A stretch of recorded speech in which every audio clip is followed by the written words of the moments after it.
শোণিতপুৰ জিলাৰ অন্তৰ্গত শিঙৰি চাহ বাগিচাত অব্যাহত আছে বাঘৰ সন্ত্ৰা। শিঙৰি চাহ বাগিচাত নিশা বাঘে আক্ৰমণ কৰি পুনৰ হত্যা কৰিলে গোধন। আজি পুৱা অনুমানিক 10 বজাত বিষয়টো পোহৰলৈ অহাত এতিয়া আতংকিত হৈ পৰিছে চাহ শ্ৰমিকসকল।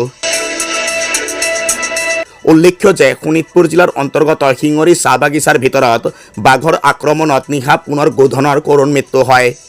আজি ৰাতিপুৱা বিষয়টো পোহৰলৈ অহাত ঘটনাস্থলীত উপস্থিত হয় বন বিভাগৰ লোক। এই ক্ষেত্ৰত সকলোকে সতৰ্ক হৈ থাকিবলৈ অনুৰোধ জনাইছে বন বিভাগৰ লোকে।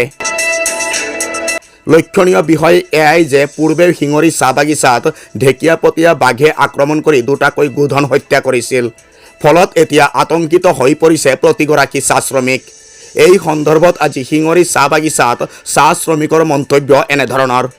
আমাৰ শিঙৰি বাগানত বাঘে গৰু মাৰিলে কালিৰ বাগানত, আৰু আগতে দুটা মাৰিছে। এই বাঘখন যদি ধৰি লৈ যায় খুব ভাল হ'ব, বাগান মানুহক শান্তি পাব অলপ, এইটো মোৰ অনুৰোধ।